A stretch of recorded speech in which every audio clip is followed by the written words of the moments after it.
Será que é possível deserdar o filho do inventário? Tirar um filho. Não quero que meu filho participe do meu inventário, que ele herde nada. Será que é possível? Então fica comigo que hoje eu vou responder essa pergunta e explicar detalhadamente como isso pode acontecer.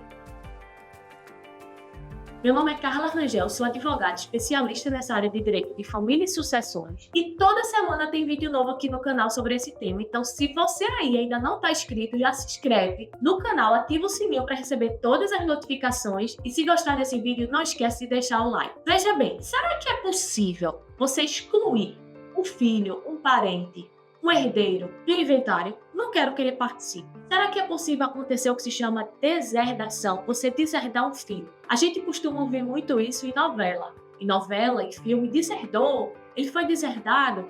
Mas será que é possível aqui no Brasil, na legislação brasileira? Sim, é plenamente possível. A legislação brasileira permite que isso aconteça, mas calma, tem que ser em situações pontuais e extremamente graves. E não é tão simples assim. Não é só você querer deserdar e pronto. Não. A legislação exige o Código Civil, que estipula sobre os casos de deserdação, e em diversos artigos do Código, que ele dá um rol taxativo de situações, entre eles, em caso de tentativa de homicídio ou prática de homicídio consumado, enfim, em caso de abandono afetivo, você não contribuiu afetivamente, no final da vida que era necessário o cuidado e você não deu esse cuidado, esse carinho, esse amor, são casos que sim, é possível que ocorra deserdação, se o genitor assim desejar. Mas nesse caso, tem que ter dois requisitos. Primeiro, tem que estar estipulado em testamento. A deserdação tem que ficar bem clara dentro do testamento, ou seja, antes de vir a falecer, é preciso que faça um testamento e lá dentro coloque o desejo, o interesse de deserdar um determinado filho ou até um cônjuge. E você tem que explicar os motivos pelo qual você está desejando aquela deserdação. Por que você está querendo excluir aquele herdeiro do seu inventário, da sua sucessão, excluir ele? E além disso, quando você vier a falecer, a pessoa vier a falecer, que esse testamento for aberto, que for lido, que verificar aquele desejo dele de deserdação, tem que ser aberto um processo judicial. Ou seja, tudo aquilo que foi alegado como motivo, como causa, que gerou interesse na deserdação, tem que ser comprovado judicialmente. Não basta ser alegado. Vai se abrir um processo judicial que vai seguir todo o trâmite e com esse trâmite vão ser investigados todos os fatos que foram narrados, que foram ditos pelo falecido em testamento. E se ficar realmente, judicialmente comprovado de que tudo aquilo aconteceu, essa deserdação vai ser concedida judicialmente. E aí sim, nesse caso, o herdeiro, aquele herdeiro, vai ser excluído da sucessão. Ou seja, fica sem herdar nada, fica sem patrimônio. Isso pode acontecer em relação a filhos e até em relação a cônjuges também, que é o que a gente chama de herdeiros necessários, que podem sim ser excluídos da sucessão. Existe um caso emblemático aqui no Brasil que ocorreu em São Paulo, que a decisão foi até para o STJ.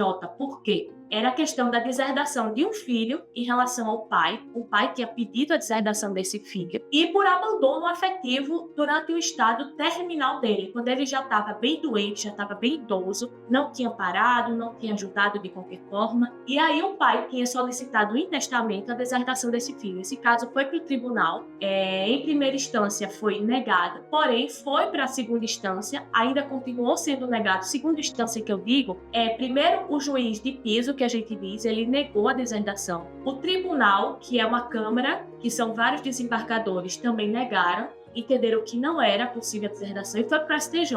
Pois lá no STJ ficou decidido que sim, a deserdação foi configurada por esse abandono afetivo do filho em relação ao pai e foi utilizado um trecho de uma grande doutrinadora aqui do Brasil, dessa área de direito de família e sucessões, que é a doutora Maria Berenice. Ela é incrível e ela disse que sim, a deserdação é um direito do testador, ou seja, de quem está testando e pedindo a deserdação, em relação à convivência familiar e em relação a esse apoio familiar, esses laços familiares que devem ser mantidos. No momento que eles são rompidos, não existe por que você manter um patrimônio, manter uma herança, uma pessoa que não tem qualquer interesse nesses laços familiares. E eu achei bem interessante essa decisão.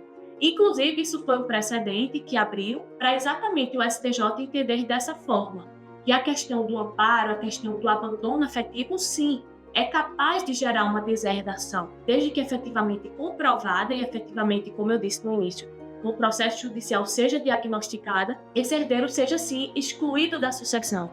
Afinal de contas, não só crimes graves, como a gente já viu aí, vários casos, até midiáticos, de filhos que atentam contra a vida dos pais ou tentativa de homicídio, esses casos são realmente graves, que dão ensejo à deserdação, sem qualquer dúvida, quando esse filho é condenado pela instância criminal. Mas um caso muito peculiar é essa questão do abandono afetivo, que infelizmente é cada vez mais frequente na sociedade. Os idosos são cada vez mais colocados à margem da sociedade, os filhos não têm aquela atenção e aquele cuidado necessário de que eles necessitam, e nesse caso, eles acabam ficando realmente uma situação que acabam levando eles a um testamento pedir essa deserdação. Então é exatamente isso que precisa ser levado em conta, eu acho, nesse momento, e esse vídeo é realmente para conscientizar vocês de que isso acontece. Isso não é estranho, isso pode acontecer. Então é uma situação bem peculiar, mas que infelizmente pode acontecer. E você, se você gostou desse vídeo, desse conteúdo, se inscreve no canal, deixa seu like. Toda semana tem vídeo novo, então aguardo vocês.